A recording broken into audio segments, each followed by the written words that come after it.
યુગ સહસ્ત્ર યોજન પર ભાનુ, લીલો તાહી મધુર ફલ જાનુ.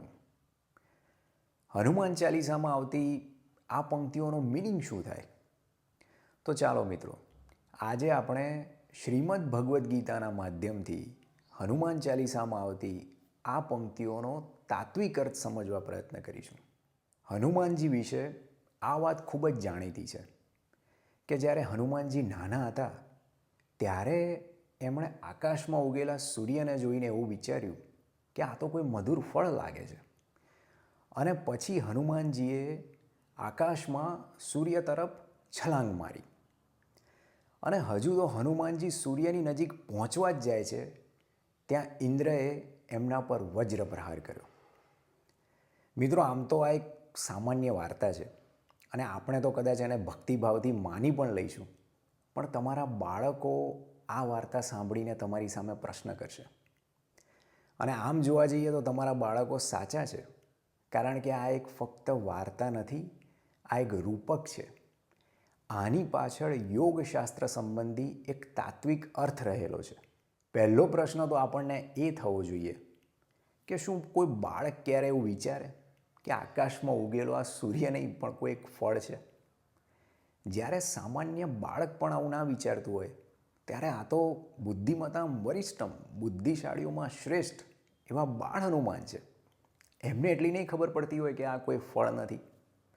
તો મિત્રો, અહીંયા પહેલી વાત એ સમજવા જેવી છે કે સૂર્ય એ આપણા બધા જ શાસ્ત્રોમાં, વેદોમાં, ઉપનિષદોમાં બધી જ જગ્યાએ આદિ જ્ઞાનનો સોર્સ છે. પહેલો જ જો કોઈ સોર્સ હોય જ્ઞાનનો તો એ છે સૂર્ય. કેવી રીતે? તો ભગવાન શ્રી કૃષ્ણ ગીતામાં એવું કહે છે, ઇમં વિવસ્વતે યોગમ પ્રોક્તવાનહમ અવ્યયમ વિવસ્વાન મનવે પ્રાહ મનુરીક્ષ્વા કવે બ્રવીત. અર્થાત, હે અર્જુન, આ અવિનાશી યોગ મેં પહેલાં સૂર્યને કહ્યો હતો. સૂર્યએ પોતાના પુત્ર વૈવસ્વત મનુને કહ્યો અને પછી મનુએ મનુરીક્ષ્વા કવે બ્રવીત, એટલે કે મનુએ આ દિવ્ય જ્ઞાન પોતાના પુત્ર રાજા ઇક્ષ્વાકુને આપ્યું. એટલે કે ભગવાન પાસેથી સૌથી પહેલાં જો કોઈ જ્ઞાન લેવાવાળું હોય તો એ સૂર્ય છે. એટલે મિત્રો, હનુમાનજીએ સૂર્યને જોઈને જે છલાંગ મારી એ કહેવા પાછળનું તાત્પર્ય એ છે કે હનુમાનજીની ક્યુરિયોસિટી ને કેપેસિટી બાળપણમાં જ એમની જે જિજ્ઞાસા છે, ઈચ્છા છે અને સામર્થ્ય એવું હતું કે મારે બીજા કોઈ પાસેથી જ્ઞાન નથી લેવું, મારા તો શ્રેષ્ઠમાં શ્રેષ્ઠ જે ટીચર છે. અને ગુરુ શિષ્ય પરંપરામાં ભગવાન જ જ્યારે એમ કહે છે કે મેં પહેલાં ઇવમ વિવસ્વતે યોગમ પ્રોક્તવાનહમ અવ્યયમ, મેં પહેલાં જ આ જ્ઞાન સૂર્યને આપ્યું, તો આપણે સૂર્યદેવને જ પહેલાં પકડો. એ આની પાછળનું તાત્પર્ય છે. અને આપણે આગળના જે ગાયત્રી મંત્રના વિડીયોમાં પણ વાત કરી હતી કે શ્રેષ્ઠમાં શ્રેષ્ઠ જે શ્રેષ્ઠ વ્યક્તિઓ છે એ હંમેશા શ્રેષ્ઠ વસ્તુને જ પસંદ કરે છે. પણ અહીંયા સૂર્ય જોડે જ્ઞાન લેવા જવું હોય તો આજે કૂદકો મારવાની જે વાત છે, કેમ પ્રાર્થના કરીને ના કહી શકે કે હે સૂર્યદેવ મને જ્ઞાન આપો? પણ આજે છલાંગ મારવાની વાત એટલા માટે આવે છે કારણ કે જેટલો શ્રેષ્ઠ ગુરુ હોય ને એની ડિમાન્ડ પણ એવી જ હોય. તમે જોજો કે બહુ જ કેપેબલ માણસોની સાથે કોઈ રહી નહીં શકે. સૂર્ય પાસેથી જ્ઞાન લેવું હોય તો ગુરુ આવા પ્રખર હોય તો એમના શિષ્ય પણ એવા જ બળશાળી જોઈએ, એવા જ બુદ્ધિશાળી જોઈએ. એટલે એ બતાવવા માગે છે કે હનુમાનજી તો બાળપણથી જ એવા હતા કે સીધા સૂર્ય પાસે જ પહોંચી જાય છે કે મને આપની પાસેથી જ જ્ઞાન જોઈએ. હવે જ્ઞાન મેળવવામાં સૌથી વધારે બાધારૂપ કે સૌથી વધારે અડચણ ક્રિએટ કરનાર કોણ છે? તો એ છે ઇન્દ્રિય સંયમ. આજે તમે જુઓ કે જાત જાતના પ્રલોભનો તમારો કેટલોય સમય બરબાદ કરે. આજે જો તમારે સ્પર્ધાત્મક પરીક્ષાની તૈયારી કરવી હોય, કોઈ પણ વિદ્યાશાખામાં તમારે કરિયર બનાવવી હોય, જેટલી અઘરી વિદ્યાશાખા એટલું વધારે સંયમ તમારે કેળવવો પડે. ડૉક્ટર બનવું હોય તો લાઈફના 10 વર્ષ તમારે એ રીતે કાઢવા પડે કે જાણે દુનિયા એક્ઝિસ્ટ જ નથી કરતી. હા, મીડિયોક્રસી માટે તમે કંઈ પણ કરી શકો, કારણ કે મીડિયોક્રસીમાં કંઈ ફરક નથી પડતો. પણ હા, તમારે કોઈ પણ વિદ્યામાં, કોઈ પણ શાસ્ત્રમાં પારંગત થવું હોય તો તમારે ઇન્દ્રિય સંયમ કેળવવો જ પડે. તો જ તમે ફોકસ રાખી શકો, તો જ તમે કંઈક એચીવ કરી શકો. અહીંયા પણ હનુમાનજી જ્યારે સૂર્યદેવની નજીક જાય છે ત્યારે ઇન્દ્રનો જે વજ્ર આઘાત થાય છે એ પણ એ જ બતાવે છે કે હનુમાનજીના સૌથી પહેલાં જે નડતર આવ્યું, નહીંતર તો કે ગુરુ પણ રાજી છે, શિષ્ય પણ રાજી છે, ફી ભરી દીધી છે, તો હવે ઇન્દ્રદેવને શું તકલીફ છે. પણ ઇન્દ્ર એક પ્રતીક છે ઇન્દ્રિયોનું, કે સૌથી પહેલો આઘાત, કે સૌથી પહેલાં તમને તમારા માર્ગમાંથી જો કોઈ ભટકાવે તો એ છે ઇન્દ્રિયો. હનુમાનજીના જન્મની વાત વાલ્મીકી રામાયણમાં કિષ્કિંધા કાંડમાં આવે છે. ત્યાં જામુવનજી હનુમાનજીને એમના જન્મની કથા સંભળાવતા એવું કહે છે કે તદા શૈલાગ્ર શિખરે વામો હનુરબ્જત, તદા શૈલાગ્ર શિખરે વામો હનુરબ્જત તતો હિ નામ ધેયમ તે હનુમાનિતિ કીર્તિતમ. અર્થાત કે ઉદયગીરી શિખર પર જ્યારે ઇન્દ્રનો વજ્ર આઘાત થયો ત્યારે તમારી દાઢીનો ડાબો ભાગ એ ખંડિત થઈ ગયો અને ત્યારથી જ તમારું નામ હનુમાન પડ્યું. પછી આગળની વાત એવું કહે છે કે પોતાના પુત્ર ઉપર, એટલે પવનદેવના પુત્ર વાયુપુત્ર છે, પોતાના પુત્ર ઉપર ઇન્દ્રએ વજ્ર આઘાત કર્યો છે એ જાણીને વાયુદેવ ખૂબ જ ક્રોધિત થઈ ગયા. એટલે એમણે બધા જ લોકમાં વાયુનું સંચરણ બંધ કરી દીધું. હવે વાયુ જ બંધ થઈ જાય તો લોકો મરી જ જવાના છે. એટલે બધા લોકોનો વિનાશ થાય એવી સિચ્યુએશન પેદા થઈ. ત્યારે બધા દેવો આવીને વાયુદેવને વિનંતી કરે છે. વાયુદેવ છેવટે પ્રસન્ન થાય છે. એ પ્રસન્ન થાય છે, બ્રહ્માજી આવે છે. બ્રહ્માજી હનુમાનજીને વરદાન આપે છે કે કોઈ પણ અસ્ત્ર શસ્ત્ર તમને મારી નહીં શકે. ઇન્દ્રદેવ પણ આખી ઘટના જુએ છે ને એમને પણ આશ્ચર્ય થાય છે કે વજ્ર પ્રહારથી પણ હનુમાનજીને કંઈ એટલું નુકસાન નથી થયું. એટલે એ પણ પછી હનુમાનજીને ઈચ્છા મૃત્યુનું વરદાન આપી દે છે. તો મિત્રો, આ તો થઈ એક વાર્તા. આની પાછળનું જે તાત્વિક રહસ્ય, તાત્વિક અર્થ શું છે, યોગિક અર્થ, એ આપણે હવે જોઈએ.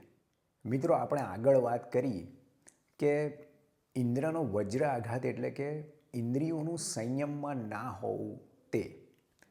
જે વ્યક્તિ અસંયમિત ઇન્દ્રિયોવાળો હોય એનો વિનાશ નિશ્ચિત જ છે. તો પછી પ્રશ્ન એ થાય કે ઇન્દ્રિયોના સંયમમાં, પોતાના કંટ્રોલમાં કેવી રીતે લાવવી. તો ઉપનિષદમાં એક વાત આવે છે કે જ્યારે દેહનું સર્જન થયું ત્યારે બધી ઇન્દ્રિયો વચ્ચે સ્પર્ધા ચાલી કે કોણ શ્રેષ્ઠ છે. ઇન્દ્રિયો એટલે આપણી જે 5 જ્ઞાનેન્દ્રિયો છે એ કઈ કઈ, તો સ્પર્શ, ઘ્રાણેન્દ્રિય એટલે સૂંઘવાની ઇન્દ્રિય, રસ એટલે કે જીભ, શ્રોત્ર એટલે કે સાંભળવાનું, કાન અને નેત્ર જોવાની. તો આ બધી ઇન્દ્રિયો અંદર અંદર ડિસ્કશન કરે છે કે કોણ શ્રેષ્ઠ. તો આ બધું ડિસ્કશન ચાલતું હોય છે ત્યાં પ્રાણ એટલે કે પ્રાણવાયુ, પ્રાણ બધાને એવું કહે છે કે એક કામ કરો, તમે અંદર અંદર આ ડિસ્કસ કરી લો કે કોણ શ્રેષ્ઠ છે, ત્યાં સુધી હું બહાર એક આંટો મારીને આવું છું. એટલે જેવો પ્રાણ બહાર નીકળે છે ત્યાં તો શરીર આખું નિશ્ચિત થવા માંડે છે, શરીર નિર્જીવ બનવા માંડે છે. ત્યારે બધાને ખબર પડે છે કે ભાઈ છેવટે તો આપણું નિયમન કરનાર, કે આપણે જેનાથી અસ્તિત્વમાં છીએ, એ પ્રાણ જ છે. એટલે પછી બધી જ ઇન્દ્રિયો પ્રાણની સર્વોપરિતા સ્વીકારે છે. એટલે મિત્રો, આપણા યોગશાસ્ત્રમાં પણ પ્રાણનું જે નિયમન છે એનું એટલા માટે મહત્ત્વ છે.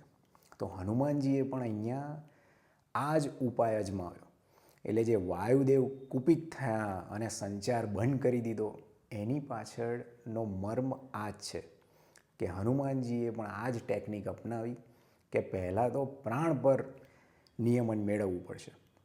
એટલે જે પ્રાણ પર નિયમન મેળવે એ જીતેન્દ્રિય બને, અને જે જીતેન્દ્રિય છે એને પછી કોણ મારી શકવાનું. એટલે પછી આ બધી વાતો આવે છે કે બ્રહ્માજીએ વરદાન આપે કે અસ્ત્ર શસ્ત્ર તમારું કંઈ નહીં બગાડી શકે. ઇન્દ્રદેવ પણ જે કહે છે કે વજ્રના આઘાતથી એમને કશું થયું નહીં.